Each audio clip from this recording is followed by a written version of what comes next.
Welcome to our return to the Rainbow Studio. Here is part of the YAHOWAH blog. I'm your host, Craig Winn, and this handsome fellow, here he is, the Wookiee.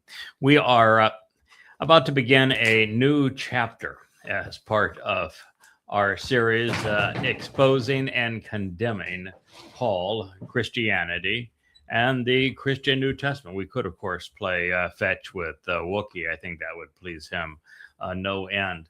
It is one of the most thankless jobs on earth to reveal to people that their religion has no credibility.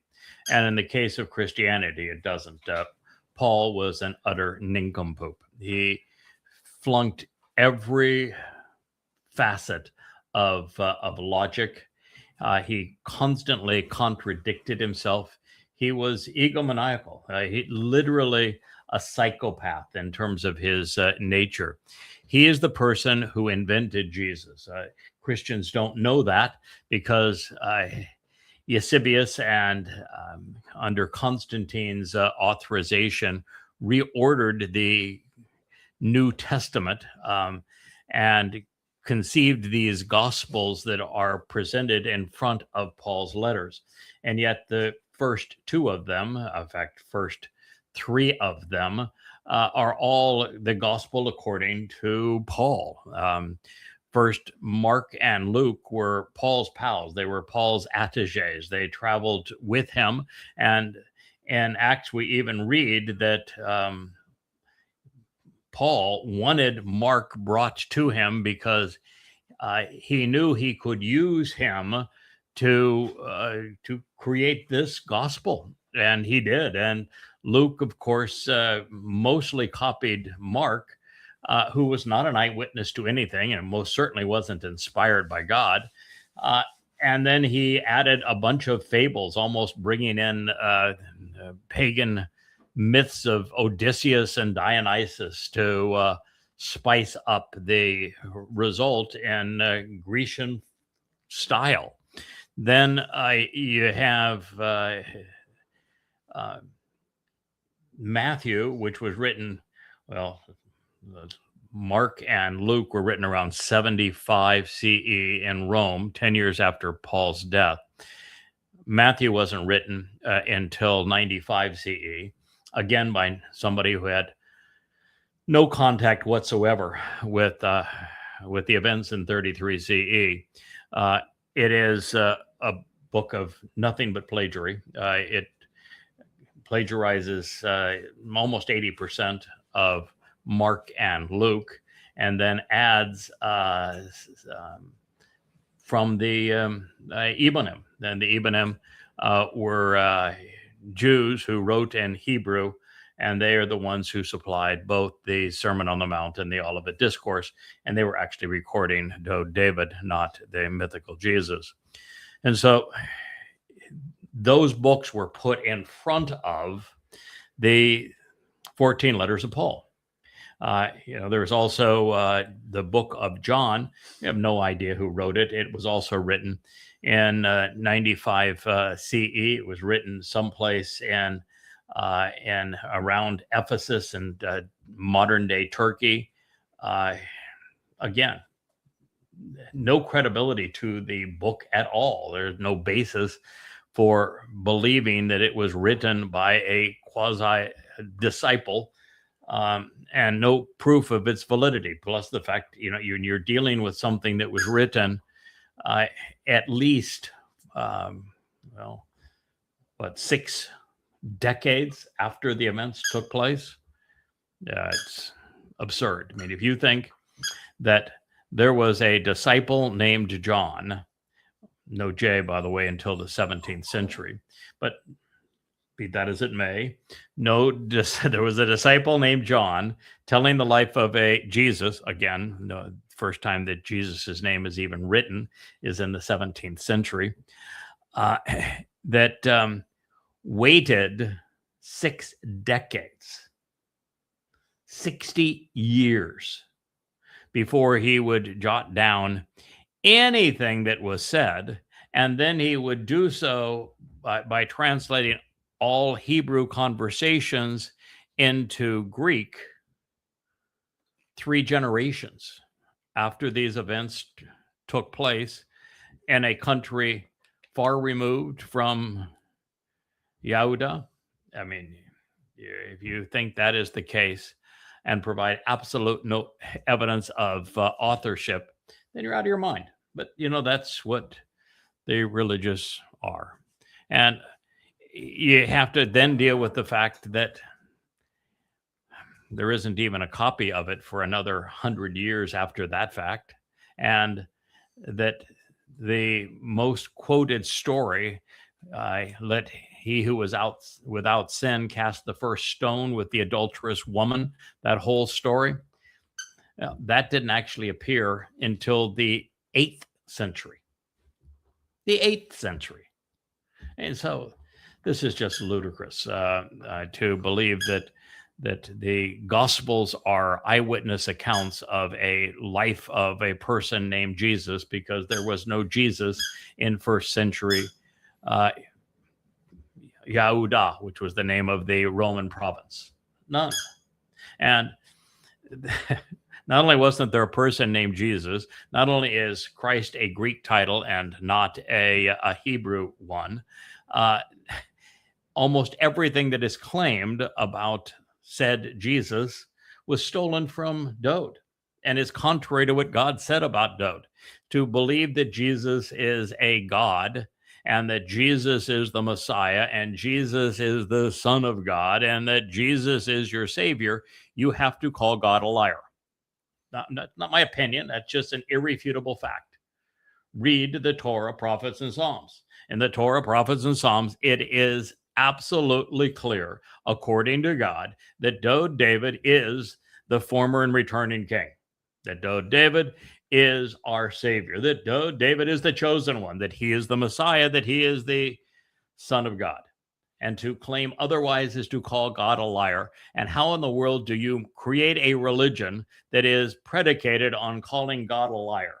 And you have 2.5 people that believe that rot.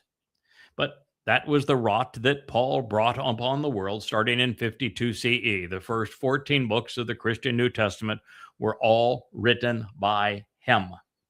And he was among the most nefarious fellows who ever lived. In the second letter he wrote to Corinth, he even admitted that he was demon-possessed. Read it. Deal with it. In his conversion experience, he can't keep his story straight. The single most important moment of his life, allegedly, and he can't keep it straight. He has 3 entirely different versions of what took place. How can it be the inerrant word of God when the words themselves are contradictory? The whole thing is pure and utter nonsense. If there was a Jesus, can you please tell me, or a Christ, or a church, or a Christian, or a cross, or a Trinity, or a Christmas, or an Easter, all of the essential things of Christianity, including Sunday worship, why isn't there a single reference anywhere in the Torah, prophets, and Psalms to Jesus, to Christ, to church, to Christian, to Christianity, to a cross, to Christmas, to Easter, to a Trinity, to any of these things? Not one word. There's no reference to a New Testament. There's no reference to a gospel. There's no reference to baptism. And all of the references to Paul by his given name, Shaul, condemn him as the plague of death. And you want to say that this is a religion inspired by God? I know the Christians will say the entire Old Testament, it serves as the collective prophecy pointing to the arrival of Jesus Christ. No, it doesn't. I mean, to believe that, you're saying, I am really stupid. I am ignorant as hell. I don't believe any lie that I'm told because my lies make me feel good. There isn't a single reference. Prove me wrong. I'll give you $1 billion if you can prove me wrong. There isn't a single reference to Jesus in the Torah, prophets, and Psalms. There is no reference to a Christ in the Torah, prophets, and Psalms. There's no reference to Christianity. There's no reference to a church. There's no reference to a Trinity. None of this. It's all a lie. And that lie was perpetrated primarily by one man, Paul. And we are considering his first letter, a letter which Yahweh, through the prophet Habakkuk, 666 years before Paul would scribe it, told us that Paul was the plague of death. So, do you believe God or do you believe Paul? God says Dowd, David, is the Messiah, the chosen one, the returning and former king, our Savior. And Paul says it's Jesus. Now, there's a lot of proof that Yahweh was right and that that Dowd existed. There is no proof that Jesus ever existed. Who do you think is telling you the truth?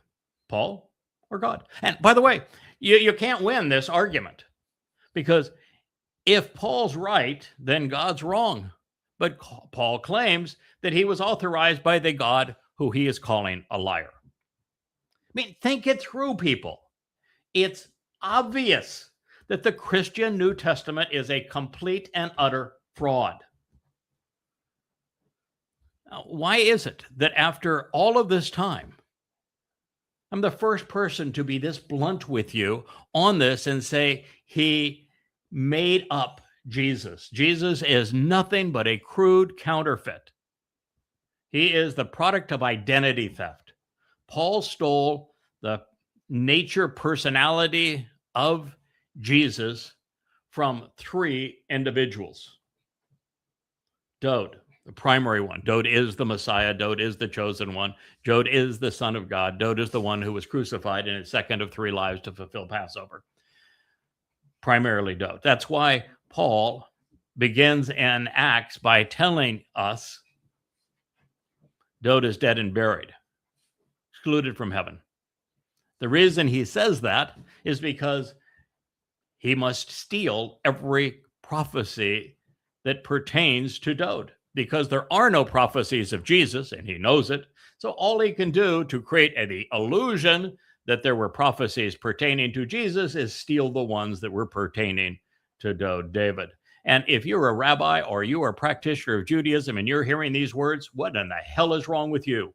Why did it take a goy after 2,000 years to figure this out and tell it to you when it should be obvious? The prophecies were revealed in your language. They were revealed by fellow Jews. And they're obvious. And it's life and death for your people. The Holocaust would not have happened had you confronted this lie. In fact, if rabbis had not trained Paul to do what he did, to misappropriate the word of God, to erase Yahweh's name, and to misrepresent him, Christianity and the New Testament would never exist.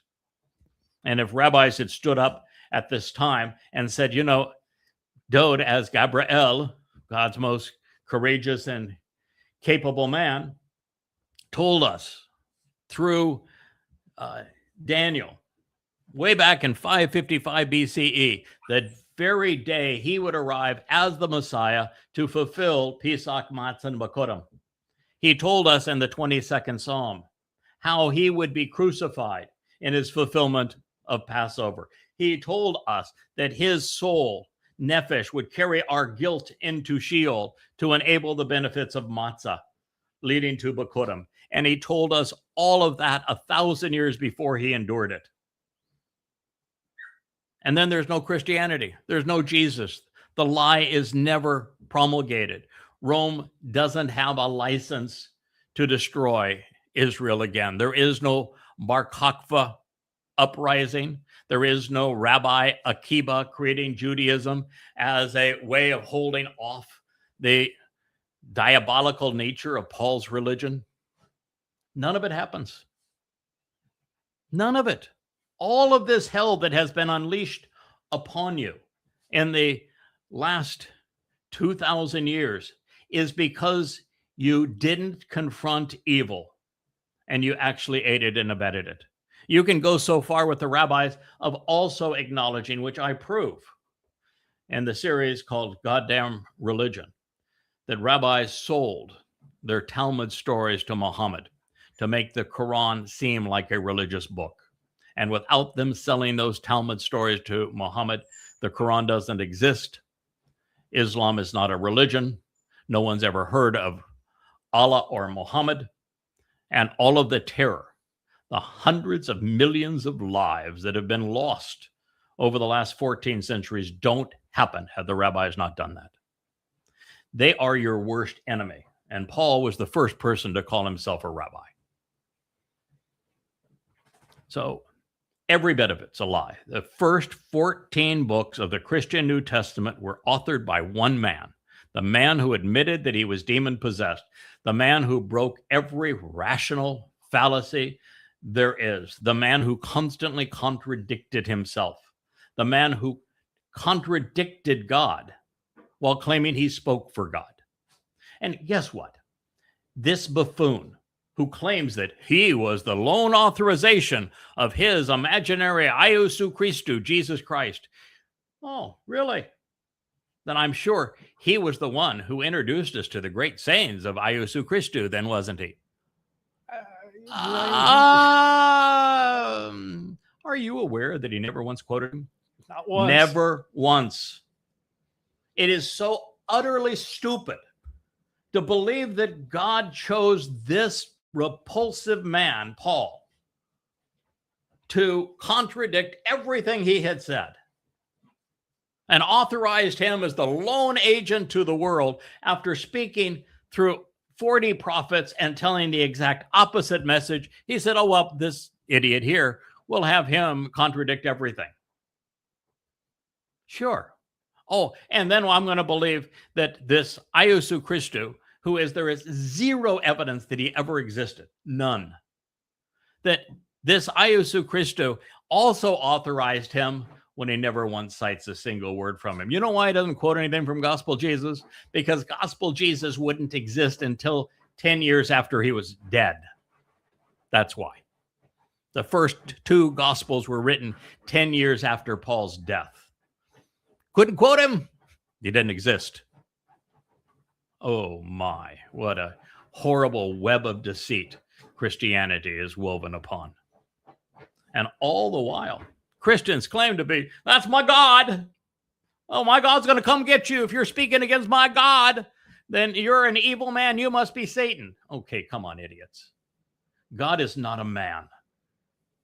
If your God is so small that he is a man, you got one really weak, puny, ridiculous, comical God. God cannot be killed by men that you claim yours was. And your solution is bodily resurrection, which is going the wrong direction. What you have to do is get rid of these physical bodies. If you are going to become immortal, if you're going to become liberated, enlightened, enabled, empowered, so that you can leave this planet and go to the spiritual realm, you have to get rid of these physical bodies. You don't go from death back into a body. It is pagan. It is absurd. It's ludicrous. You got nothing. Really, you got nothing. Give it up. Stop parroting the lies. Accept the truth. How many times did Paul write that he was speaking for Yahweh? 0. He doesn't even use Yahweh's name. Is there any book that is inspired by Yahweh who happens to be God, and that's his one and only name, that is actually inspired by Yahweh? The Towrah? Every book that is inspired by Yahweh contains Yahweh's name. There's not a single mention of Yahweh's name in the Christian New Testament. No. So guess who didn't inspire it? Yahweh didn't inspire it. There you go. Took 2,000 years for somebody to even question it. And when they finally questioned it, that's where you popped in. It is pathetic. Now, if you want verification of everything I'm sharing with you, go check out the 5 volumes of Twistianity. They are free in their entirety at YAHOWAH.com. No one has ever read those 5 volumes to remain a Christian. It's impossible. I don't know how you get through the first volume and still. I'm not even sure you can get through the first chapter of the first volume and remain a Christian. But it's for damn sure you can't get through the 5 volumes and remain a Christian. The evidence brought against Christianity is undeniable. It is overwhelming. And you're welcome. You're welcome, really. I know that Christians say, oh, you're hateful, you're terrible, you're satanic, you're demonic, you're an idiot. I know more about your religion than any of you do. I know more about Paul. I know more about the God that he claimed that he spoke for than any of you do. I've written 35 books translating the oldest manuscripts, the Dead Sea Scrolls, in an amplified fashion, and explaining what God told us. And I compared it to what is in the Christian New Testament, and they never match. They're always oil and water.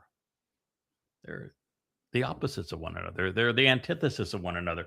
That's how I proved that the New Testament isn't true. I set its claims next to what God said. And every time that a New Testament author cites something from the Torah and prophets, they always pull it out of context. They always truncate it.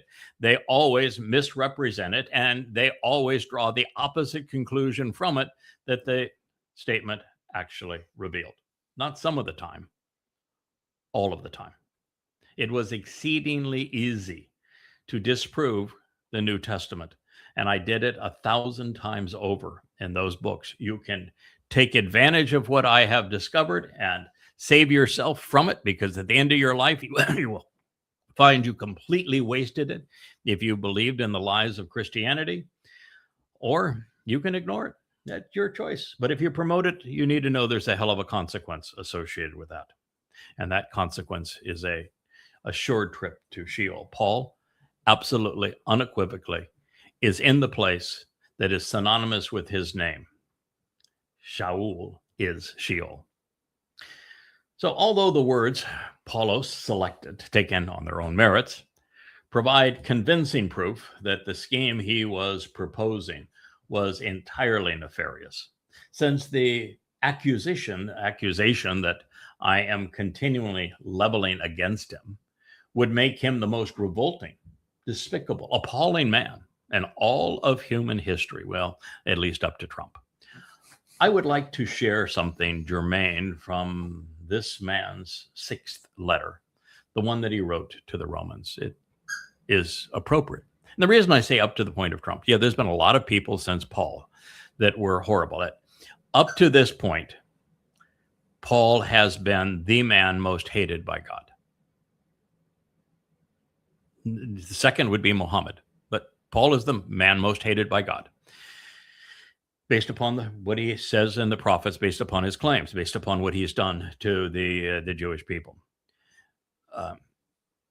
There are others that God despises. Rabbi Akiva, Maimonides are example of people he hates. Hadrian, Titus, Vespasian, all examples of people God hates. Eusebius would make that list. He is the one who authored most of the means of taking these dishonest accounts and hearsay and weaving them together in a collective whole and augmenting them and then putting them under the political influence of imperial Rome to create the Roman Catholic Church. So Eusebius, he's going to be up there amongst the most nefarious people hated by God. And there have been, a lot of people since that time. Genghis Khan, Tamerlane would be examples of that. Clearly, Mao Zedong, Stalin, Hitler. But the single most hated individual by God is the one that is manifest before our eyes right now, Donald Trump. Donald Trump is Satan incarnate. He is going to do more that is harmful to the world than anyone before him. And I have proven that Donald Trump is the person that Christians have searched for as the Antichrist. There was no Christ, so I don't know how you can be Antichrist, but certainly Trump is anti-Messiah because Dowd is the Messiah and he is opposed to everything that Dowd represents. So the title seems to fit nonetheless. And it's interesting that we're going to go right now to the Romans, the letter that Paul wrote to the Romans, which is his magnus opus. And that is because in it, he makes the claim that is the antithesis of God's claim. And Samuel, when the judge who became the prophet, Shamuel, he was Dowd's contemporary. When he was guiding the people of Israel did what they did best. They revolted. And that's something they do regularly. And they wanted to have a Goyim style king. They wanted to be ruled over by a Goyim in terms of the kingship. They wanted to follow in the ways of the Goy, and they chose Shaul, who is the prototype for the Shaul that wrote the Christian New Testament. And so Shaul, or Shamuel, comes to Yahweh and said, I have let you down. I have failed you. I'm trying to guide the people as a shaphat, as a judge, one exercising good judgment. And they have chosen to reject what I'm doing and to choose a king in the style of the Gentiles. Then Yahweh says, no, they haven't rejected you. They're rejecting me. My people are rejecting me. They've been doing it ever since they were conceived as Yisrael, going back, to Abraham and Yishak and Jacob, and thereafter, particularly during the Exodus, where they were completely obnoxious. But it is interesting because, of course, not only did Yahweh at that time give us 12 reasons that we should not be political. God is exceedingly anti-political. He told Shamuel to tell the Israelites that by choosing a king in the style of Gentile nations to rule over them, these are the 12 things that are going to happen to you, and they're all horrible. And it talks about them doing the very things that we see Donald Trump doing now. Getting a group of people around him that he bribes and who bribe him, and that they work as a collective whole to advance Der Fuhrer's, the leader's agenda. And it's done entirely through dishonesty and bribes. Then he says he's going to steal your sons and is going to use them for war because he wants to covet what belongs to others, a la Donald Trump. He then says he's going to tax you. Take Trump's tariffs, for example, and take from you your wealth because he wants it. Then it says that he will use what he steals from you and your productivity to build ever more war machines. And then he will use your sons to drive them.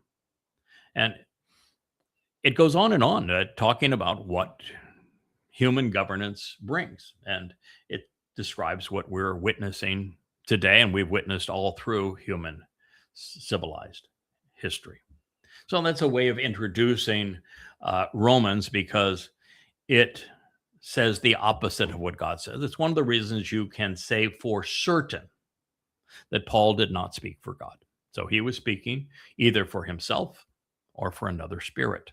And since he acknowledges the spirit that he was speaking for in the final chapter of 2 Corinthians, being Satan, it's not hard to figure out how he came up with this notion. So in this particular discussion, it begins in clever fashion, although in an arrogant and condescending manner. It deploys the logical fallacy known as the straw man. Before I share it, it's important that you know that the Torah provides very few instructions regarding marriage, because that's the straw man he's going to base this on. It reveals that men and women come together and they do so to bear and raise children. There is no description of marriage in the Torah. There is no marriage vows in the Torah.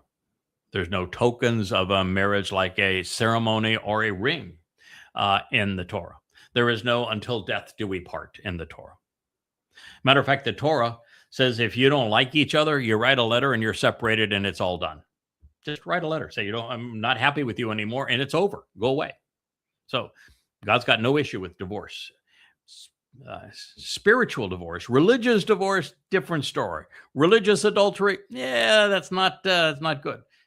God has nothing to say about promiscuity or sexual relations in or out of marriage, because there is no definition of marriage, nor does he give two hoots whether or not you have one spouse or 10 spouses. Doesn't care. Those are the things that the religious are obsessed about. That is correct. That is all a religious concoction, largely as a result of the imposition of Christianity. So it reveals that men and women simply come together to bear and raise children. That's our purpose if we wish to be married. I speak of Leah as my wife, not because of some ceremony, not because of some ring, not because of some vows, but because we are together as a family. We live together as what you would describe as husband and wife. We love one another, and we have built this home together, and we work cooperatively together as part of Yahweh's covenant family, and our children happen to be members of the covenant family. Now, while it speaks, Yahweh does in the Torah, about adultery, it is not in the sense of having more than one wife or husband. It is instead that God does not want us to be whoring around with false gods. Further, while the Torah speaks against incest, pedophilia, rape, bestiality, and prostitution, it does not say anything about sex outside of marriage. So there is some guidance regarding a woman's menstrual period, and it's because of her health, both mental health and because it can be a little bit of a crabby period, and not the woman's fault. It's just a little separation during that period, a little kindness in that regard is probably a good thing. He says, you go to your tent, he stays in his tent during that period. And you don't want the blood going. I don't want to go back into the physiological issues here, but God gives some wise advice. And it is, he says also, you must be compassionate to a slave woman. You cannot treat a woman like she is just a sex object for you to rape. As for divorce, as I mentioned, it is simple as writing a letter and separating. The lone rule regarding divorce says that a woman remarries and divorces again, the first husband cannot have her back. Beyond this, there is a non-binding recommendation on how a man can assist his brother's widow in the case of a childless marriage. Now, against that backdrop, Shaul Paul opined, or alternatively, are you presently ignorant, brothers? Knowing and understanding then the Torah, he's claiming to be an expert on the Torah. He's not. I say that the Torah is like a lord and master ruling over the man for however long and to whatever degree that he lives. This is Paul's theme. The Torah is a cruel taskmaster. It's a lord, it's a master. What's amazing, of course, is he will call his man god a lord. Doesn't seem the conflict in that. Using the same word, by the way, by derivation of kurios. So he'll call his mythical God-man a lord. But when it comes to the Torah, Lord is bad. When it comes to his mythical God-man, Lord is good. Now, I would call that a fallacy or hypocrisy or whatever you want to call it. But anyway, his idea is that Torah bad because it lords over people. What he's inferring is that the Torah is a book of laws. But if you read God's definition of Torah, he says it's based upon the verb yara. Yara does not mean law. Doesn't mean laws. It means guidance, teaching, inspection, and instructions and directions. Those aren't laws. The Torah is not comprised of laws. It does not lord over. In fact, you know how many Hebrew words there are for obey? Zero. Not a single Hebrew word for obey. The word that is rendered obey in your Bible is shama, and it means to listen. Sorry. So he has misrepresented the Torah from the onset. The Torah is a means of teaching and guiding us. Now, what Yahweh says about the Torah is that you either will observe my Torah and capitalize on what I am teaching and guiding you in my Torah, or you're not going to live. It is the source of life. He gave you a life. You can choose to ignore the Torah. You can do what Paul did and demean the Torah.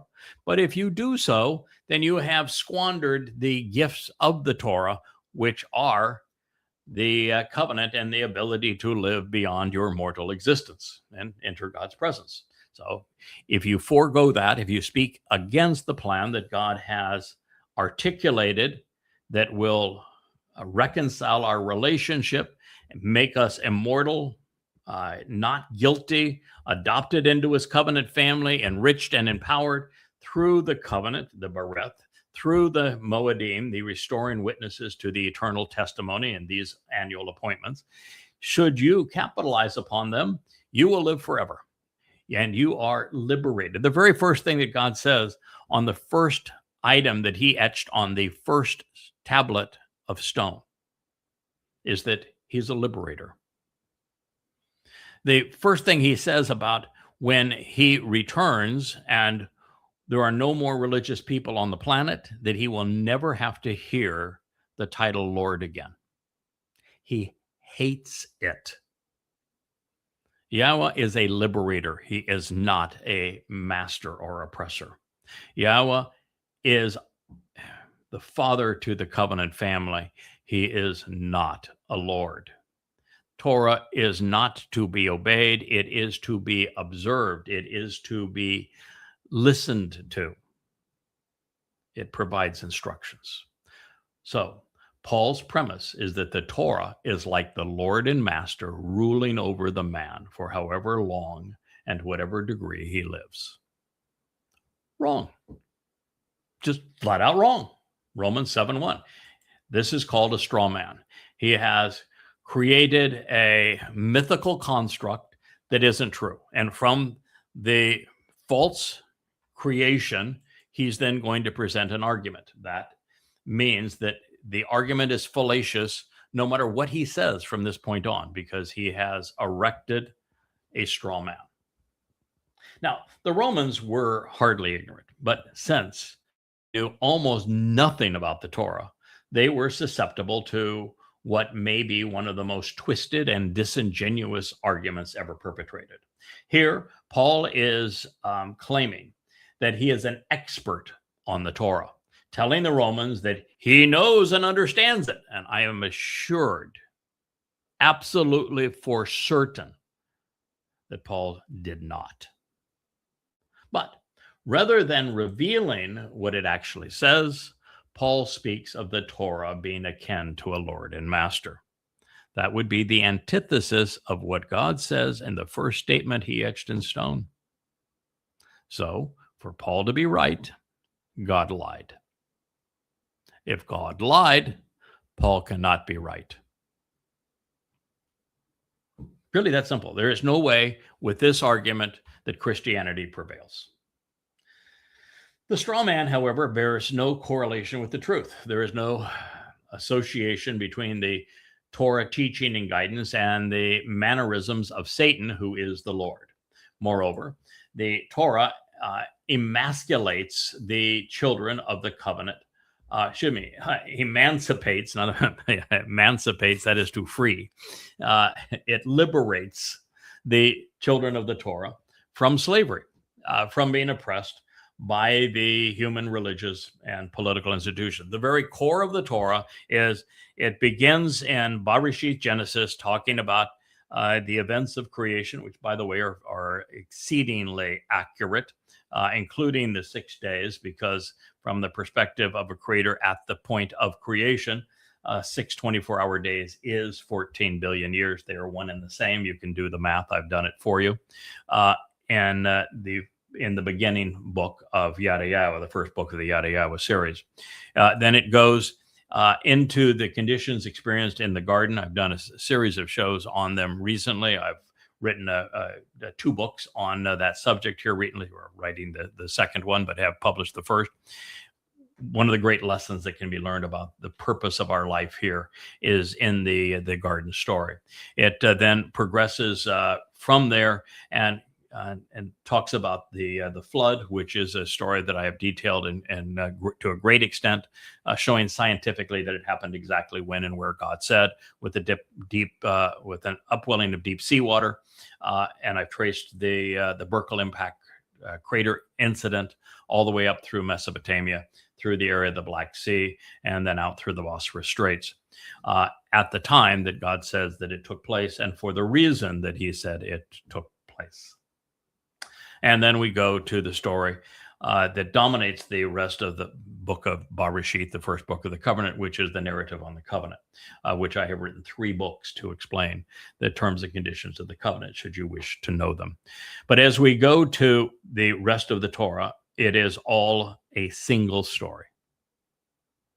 From the book of Shemot, which means names, it's been corrupted to Exodus, to Leviticus, which is actually Kara, it means to call out, from Debatim, which has been changed to Numbers, and to Debatim, which means words, which has been corrupted to Deuteronomy. The entire story is the story of the Exodus, of Yahweh liberating his people from Mitzrayim and bringing them to the promised land, and all of the lessons that we can learn along the way. So the entire Torah is based upon telling the story of what happened in the garden, how Noach and the 8 around him, including himself, were saved by following Yahweh's instructions during the flood, why the flood even occurred, and the narrative that brings us back to the garden and to a relationship with Yahweh through the covenant, the Bereth, through his relationship with Abraham and Sarah. That's the Bereshit, and from there, everything revolves around Yahweh introducing himself to Moshe, them going into Mitzrayim, liberating the children of Israel from the mastery and lordship of the Pharaoh, and then directing them to the promised land. There are no laws, none.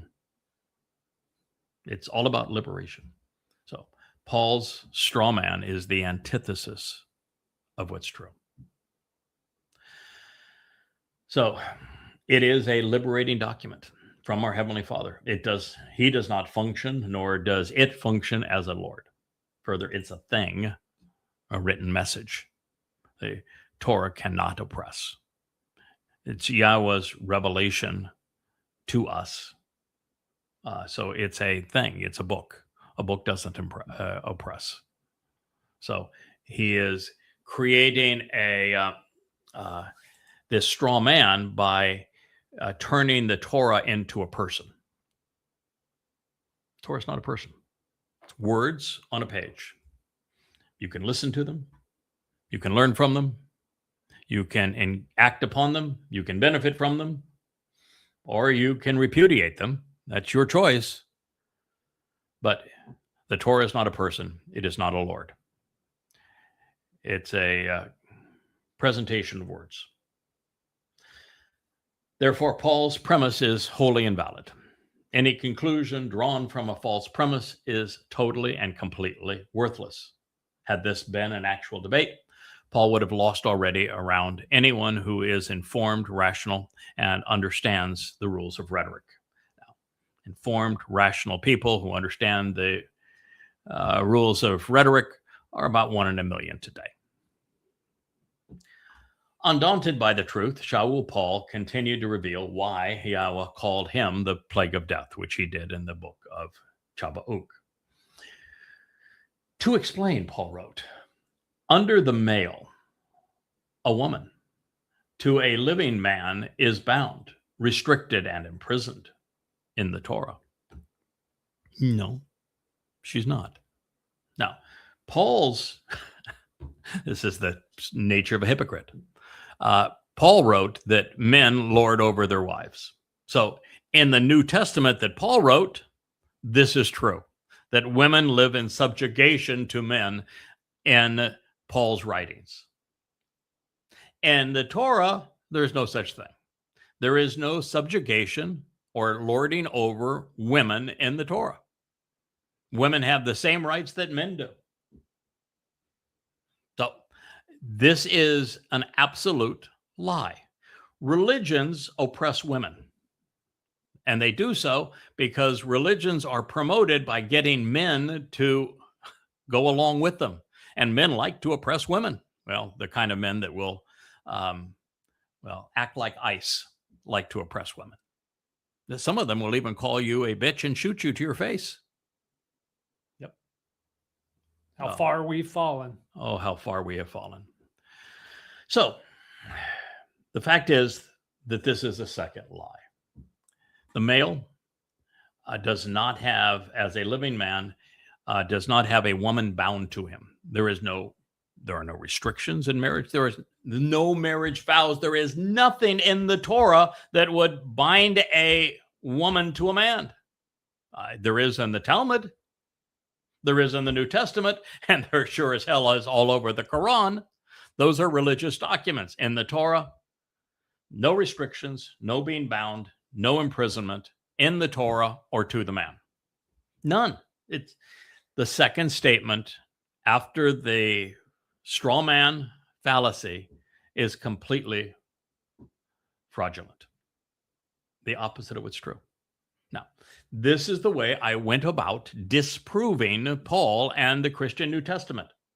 There is no argument that can be made against what I have just shared with you, other than, well, I don't like it, so you're a meanie, so I'm going to call you Satan. That argument's called ad hominem. And sometimes they will go to argumentum by distraction, which is another fallacy that, okay, we'll change the subject and I'll pick on another issue and then I'll disprove that issue. And then they'll say, well, we'll switch off that issue and we'll go to another issue. It's like swatting mosquitoes in a nudist colony. It doesn't do you any good. But if the man should die, it provides release from the Torah of the man. Huh? I mean, this is so badly written. You begin with a straw man that is the antithesis of what's true, with the Torah being getting amorphosized and personified, such that it's a Lord and with human intent, the opposite of what the Torah is. And then we have, according to Paul, a woman being bound to and controlled by a man in the Torah so long as he lives, when there is nothing of the sort. Nothing. It is a complete and utter lie. And then we go to, but if a man who should die, it provides release from the Torah of the man. The Torah is not of the man. And the death of a man doesn't provide release from that which you are not bound. The Torah doesn't bind anyone. You can listen to it and act upon it, or you can reject it. Those are your choices. You can ignore it, you can reject it, you can come to know it and act upon it. They have three options with the Torah. But none of those options with the Torah creates a release from it upon death. You're not released from the Torah upon death because the Torah doesn't control you in life. It provides directions for you in life. If you follow those directions, you will have a release from your physical body and a release from death, but you won't die because of the Torah. Now, you can inflict not so much death as eternal separation from God based upon what the Torah says. If you are like Paul and you contradict the Torah, if you demean the Torah, if you misrepresent the Torah and therefore lead people to their demise, become a spiritual murderer like Paul was, then there is a consequence of doing that. And the very instructions of the Torah will cause your soul to be sent to Sheol forever. That's what's happened with Paul. Now, there is no binding to the Torah. You either observe it, you neglect it, or you oppose it. If you're a Christian, if you're a Muslim, if you're a practitioner of Judaism, you're opposing it. In Judaism, they revel in what the rabbis say, and in the Talmud, they dress the Torah up like a whore, and they don't want to admit that in the Torah, they're presented as obnoxious and that God hates religion. So it is religion that binds. And in this case, Paul is actually going to bind Christians to the edicts of their government. It's religion that binds. Religion is actually from the Latin word that means to rebind. So he is projecting his own faults on God's instructions.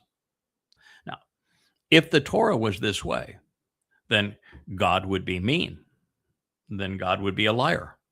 So why would anyone believe Paul if he says, which he did, that he was authorized by the God who was the meanie who lied? Because God says, if you observe and listen to his Torah instructions, you get to live with him forever.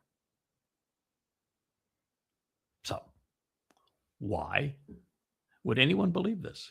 So anyway, I'll read this again, but if the man should die. Now I'm translating this literally from the oldest extant text of Paul's letter.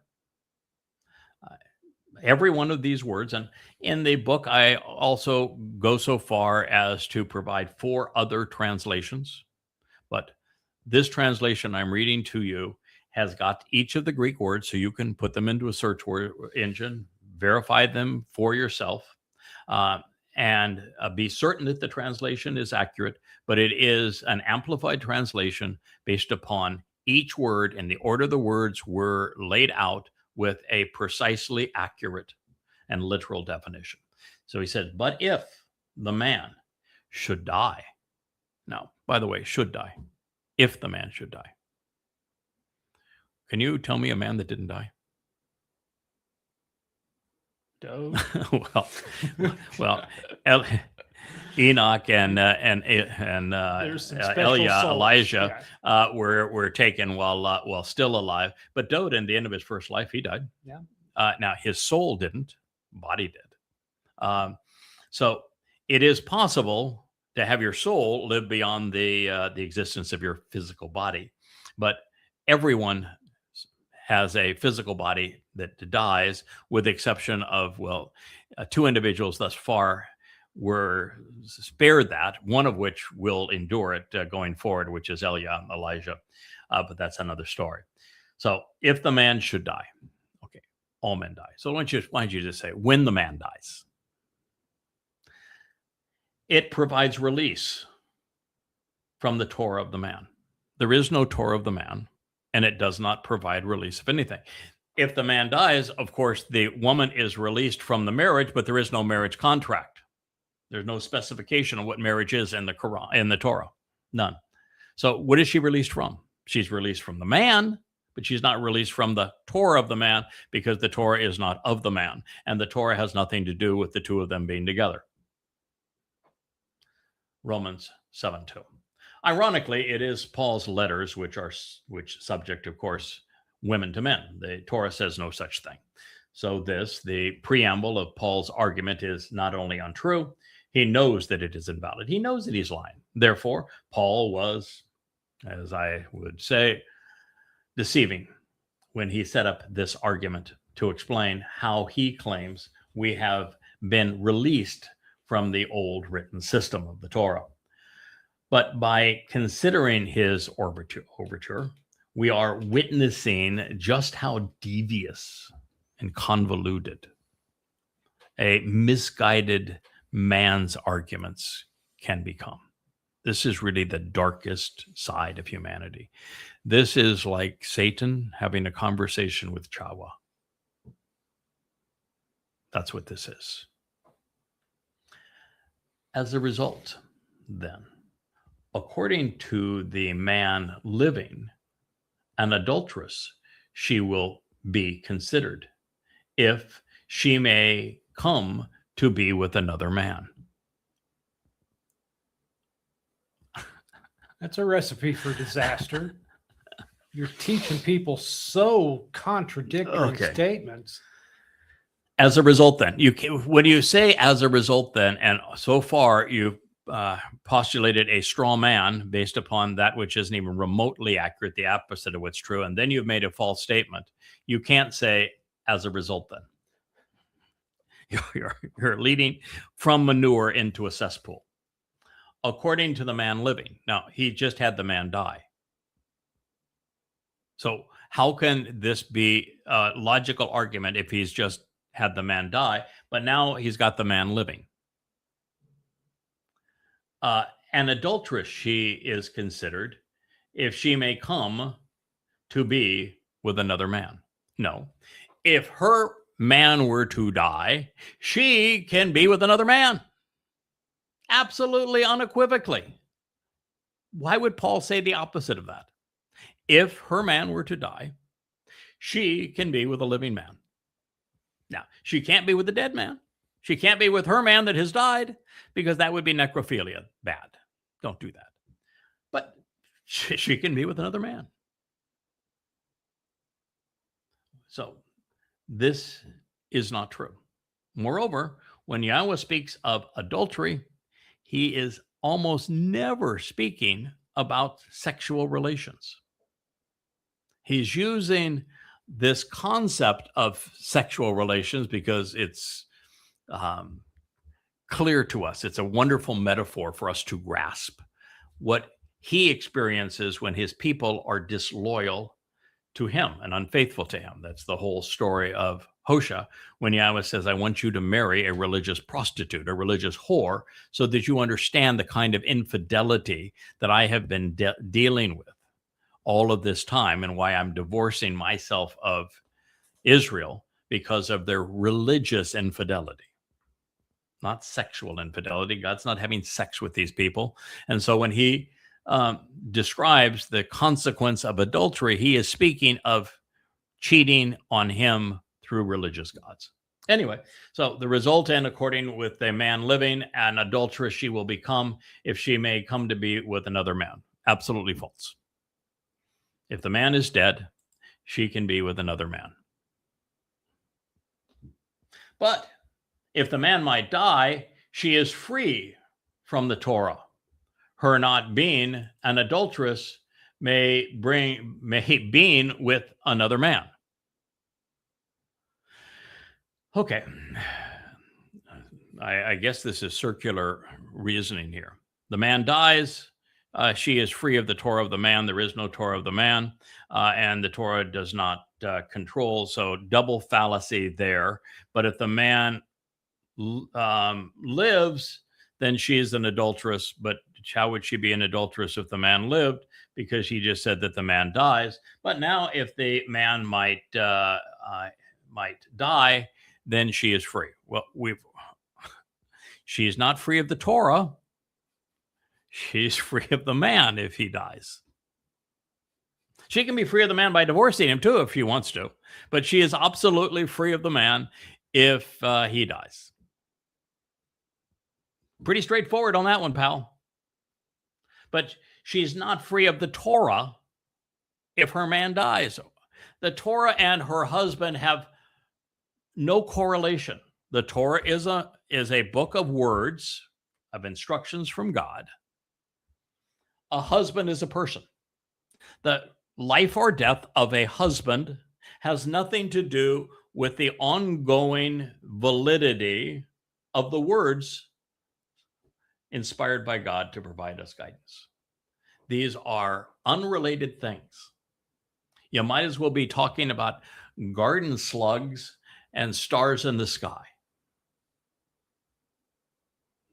Completely unrelated. So this is an argument by delusion.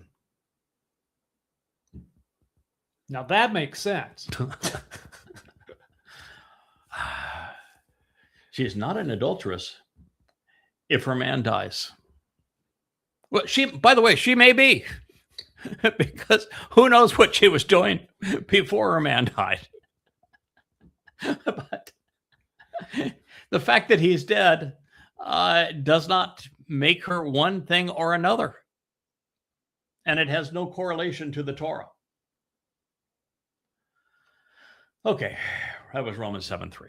This is exhausting. Once again, after mischaracterizing the Torah, Paul is negating reason. The woman's relationship to the Torah is unchanged by her husband's life or her husband's death. If I were to die, for example, while my wife would be free of me, I don't think she would like that. I think we have a wonderful, loving relationship, but she would be free of me, at least until we meet again. But she would not be released from the American judicial system, unfortunately, either. Just put it in perspective. You know, we can go one step further. If someone were to try to kill me, good luck with that. But if someone were to try to kill me, they are not released from the U.S. Judicial system as it's reflected here in this territory in the U.S. Virgin Islands. You will be prosecuted for trying to kill me. So killing me does not release you from the law. And my death would not free my wife from being Torah observant. She was Torah observant before I met her. She's still Torah observant. She's more Torah observant. And my departure would not make her any less Torah observant. And the Torah liberates her. It doesn't constrain her.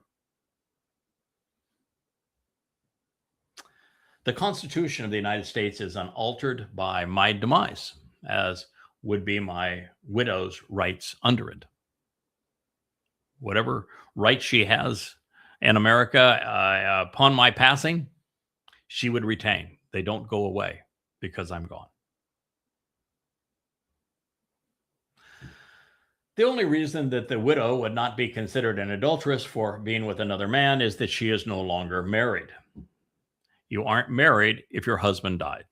Were you married? Yes. Are you married now? No. What is the definition of marriage in the Torah? Spending time with a man for the purpose of raising a family. So she's free of the man. So she's divorced. Just like Yahweh divorced Israel. Pretty simple. He is pandering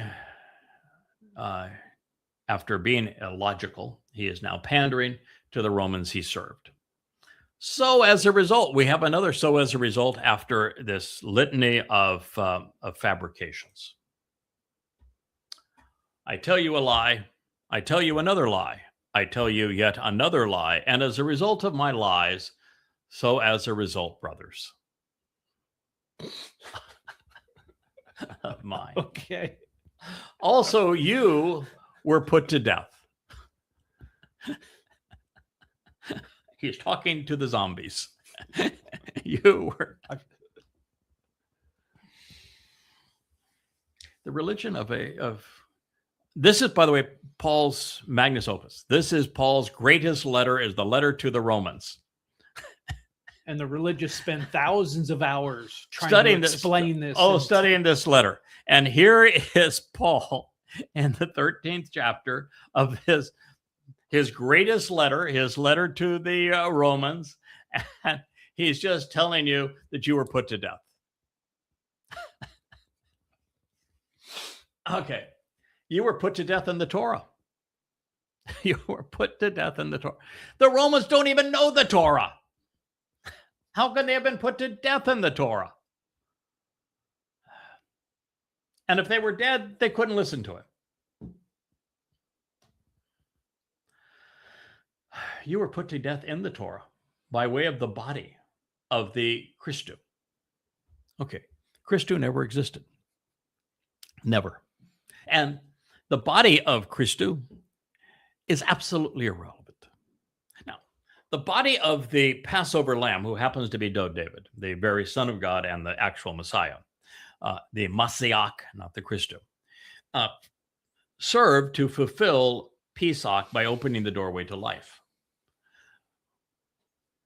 Fulfilling Pesach, which Dowd did in 33 CE when he was crucified by the Romans, as he foretold in the 22nd Psalm.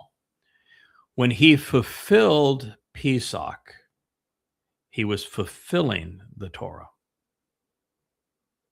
So you are not liberated from the Torah. Your soul is liberated from death because Dowd enabled the promise of the Torah when he offered his useless body that was a bashar, had no value other than to serve this purpose. He doesn't care about his body. He cares about his soul. God protected his soul. So the argument that is being made here is that a misnomer that robs Dowd of what he achieved is being credited for killing you through the Torah, through his body. Now, if in fact we're going to say that there was something done on a crucifixion, on Passover, first of all, it was by Dowd, but second of all, it does not kill you. It is the opposite of that. Rather than being put to death by the Torah through the fulfillment of Pesach, when the body of the sacrificial lamb dies, it does the opposite. It opens the doorway to life. The exact opposite of what Paul just said is true.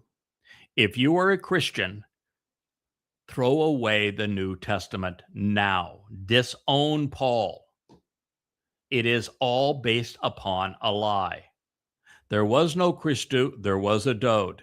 He fulfilled Passover. By fulfilling Passover, he did not bring death. He brought life. That is the entire purpose. Passover opens the door of life. Simple. The children of Israel in Mitzrayim, when the Pharaoh would not release them after 9 plagues, Yahweh says, all right, I got one that'll work. You want to continue to play this game? I've got all day. No problem. We're going to have the lesson of Pesach. And the lesson of Pesach is, since you've tried to take the life of my firstborn, the children of Israel, my child, I will take the life of your firstborn. That'll be the lesson. So, children of Israel, if you observe the instructions that I'm providing you now on Pesach, and you do as I ask, and you make the sacrifice of the lamb, which, by the way, is a wonderful meal. You're going to have a lovely meal roasted over the fire. Enjoy the meal. And by the way, when the meal is over, incinerate the rest of it, because there is no bodily resurrection of the Passover lamb. The remains of the body are incinerated that night. So if your Passover lamb is bodily resurrected, he is not Torah observant. He's not fulfilling the Torah. He is a lie. Anyway, God says, do that. And guess what will happen? You'll live. You'll live. It's the doorway to life. It's the opposite of what Paul claimed. You were put to death in the Torah by way of the body of the Christo? No. When Dowd fulfilled Pesach, he opened the doorway to life. So every word of this is a lie. Unto you all become of another, to the dead, having been awakened and arising, in order to bear fruit of the God. I'll read that whole thing just without all of the interruptions, so that it's not me who sounds stupid, but Paul who sounds stupid, because I think that's fair. So as a result, brothers of mine, also you all were put to death in the Torah by way of the body of the Christu.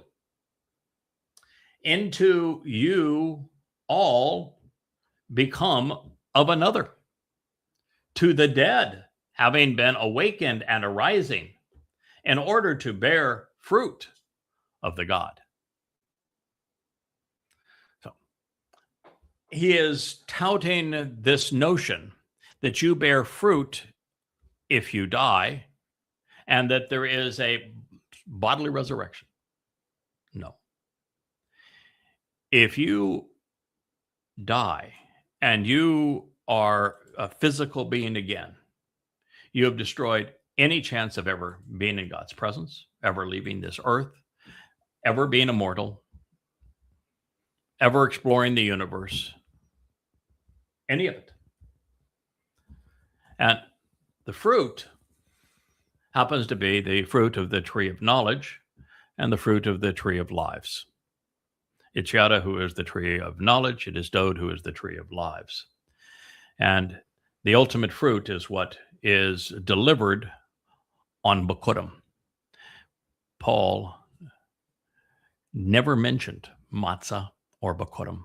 Pesach, death of the body, which provides life, not death, to those who are observant, is only the first day of the 7 days of Chag Matzah.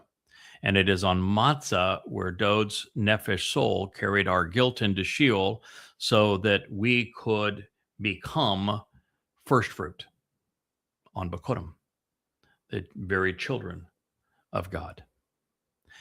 Shabuah, which Paul and Christians misappropriated as Pentecost and the birth of their God-forsaken church,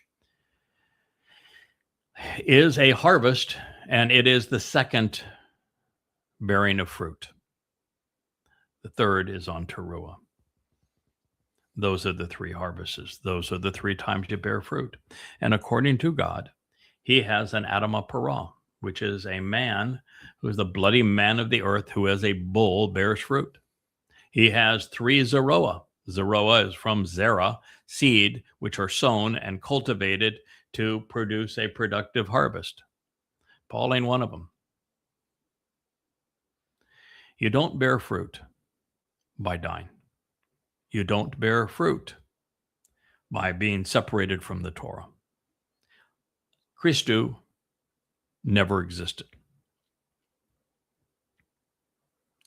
And Passover doesn't kill. It provides life. Everything wrong, once again. Now, this is a leap out of irrational ignorance into mind-numbing stupidity. There is no correlation between the widow's husband dying and the Romans being put to death. And while the Romans murdered hundreds of thousands of Torah-observant Jews, very few Romans were killed because of the Torah, and none in Paul's audience. Dowd's Bashar, corporeal body, serving as the Passover lamb, upheld and affirmed the Torah so that we might live. Therefore, to suggest that the fulfillment of Passover equates to the death of the Torah is a non sequitur. It does not follow. For when we were in the flesh, the suffering and misfortune of being evil, offensive, and errant was the result of the Torah operating and functioning in our bodies to bear the fruit of death. That's self-contradictory. You piece of worm rot. You disgusting reprobate. I despise Paul with every emotion and sense of intellect I can muster. He just said that the Torah kills. For you out there who believe that this man spoke for God, that he delivered the inerrant word of God, that he spoke for your God-man Jesus, You're out of your ever-loving minds. This is a reprobate. This is the plague of death. This is the most evil man who ever lived. He is absolutely lying to you, and it's easy to prove. Every word of this is untrue. And he is promoting Gnosticism. If you're not familiar with Gnosticism, you should be, because Pauline Christianity is based upon Gnostic doctrine. The Gnostics believed. Now, these are Greeks, and he's speaking to Romans and Greeks, and the Romans encapsulated most of Greek philosophy and religious notions.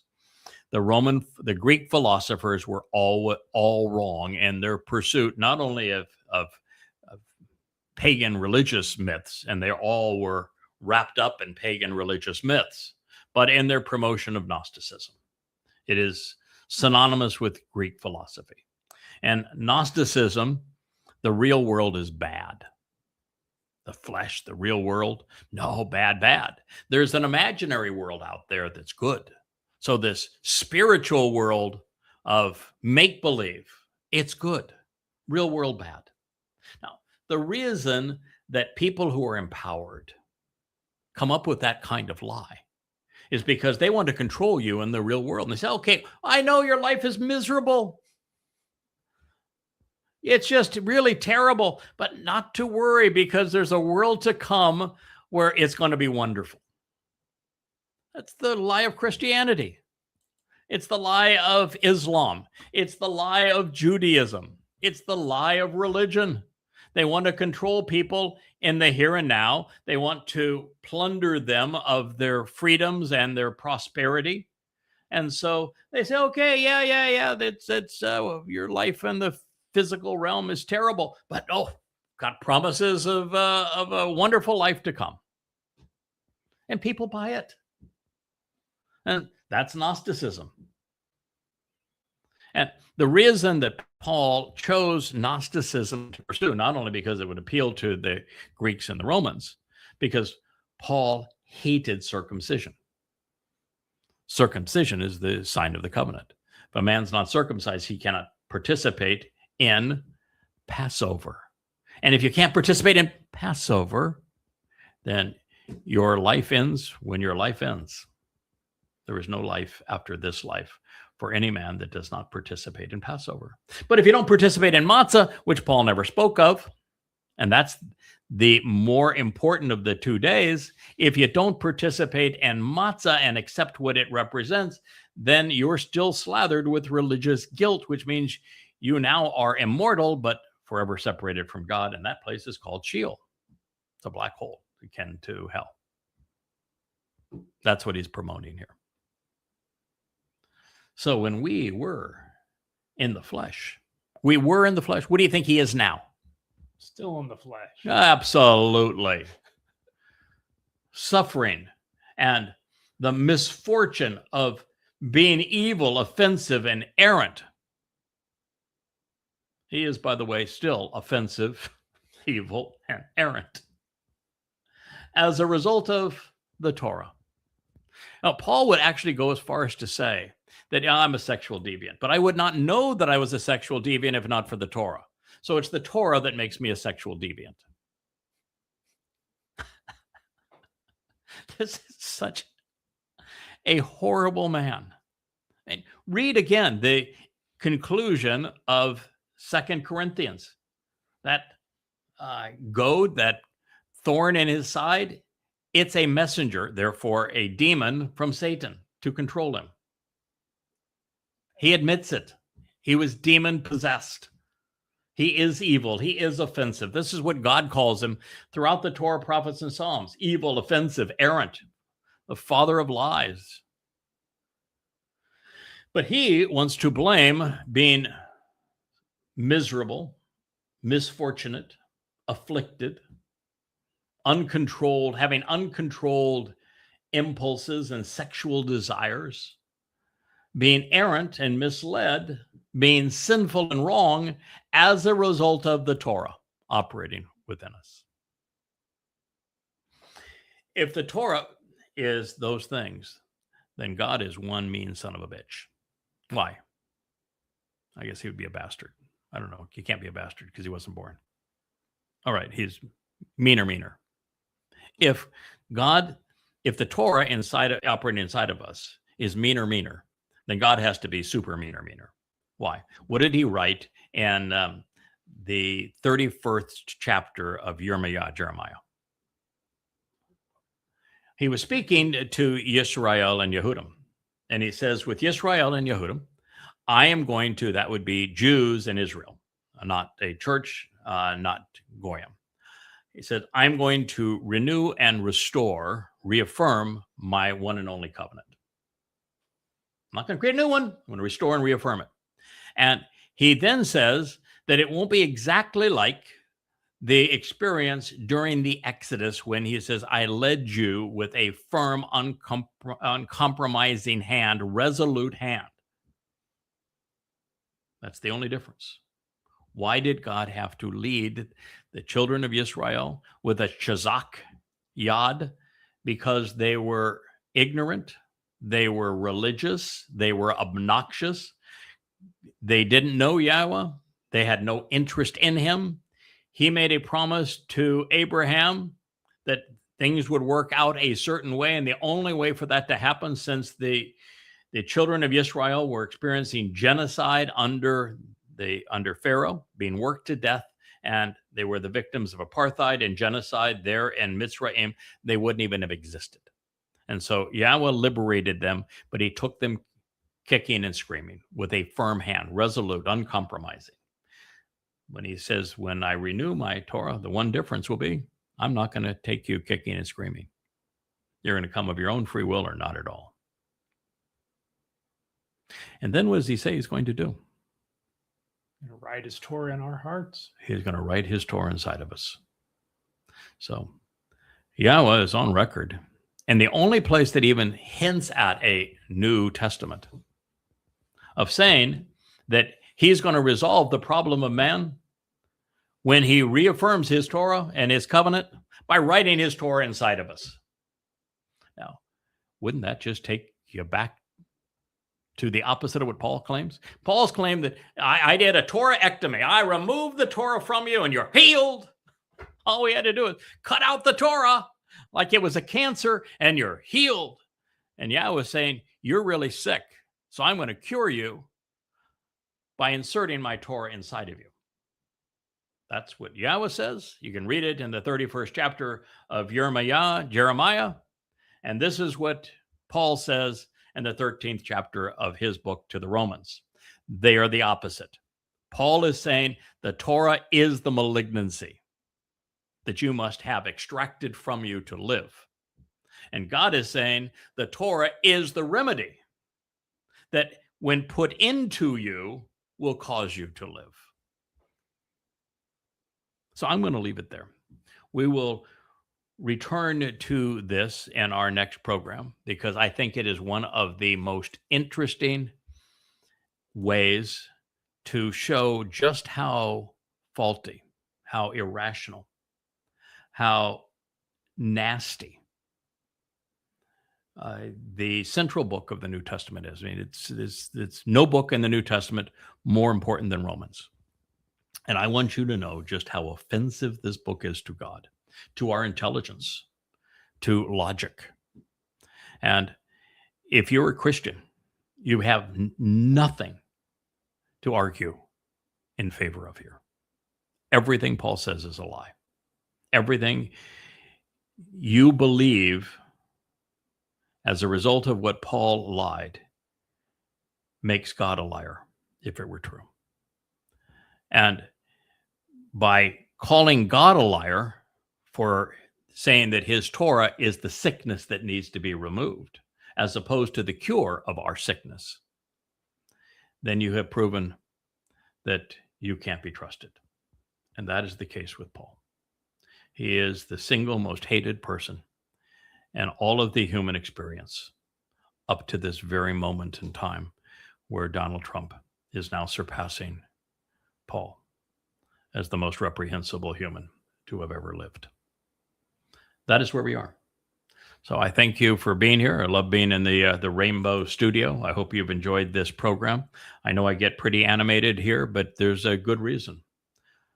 Once you know the truth, and you know that 2.5 billion people have been beguiled into a horrible lie, and that it is exceedingly easy to disprove the lie, and that this lie isn't just an ordinary lie, like Trump saying, I'm going to solve the U.S. economy by imposing more tariffs, or Venezuela stole our oil, so I'm going to go take it back, or if we don't take Greenland, the Chinese and the Russians are going to take Greenland, or I'm going to turn Gaza into resorts, or I'm not in the Epstein files, it's all a hoax. We're not talking about a lie of that nature. What we're talking about here is corrupting what Yahweh said about his beloved son, Dowd, and what Dowd accomplished by lies that not only preclude people from benefiting from Dowd's sacrifice, but that annul God's testimony to humanity, such that for thousands of years, no one benefited from anything God had to say. That's quite a lie. That's Christianity. Thank you for listening.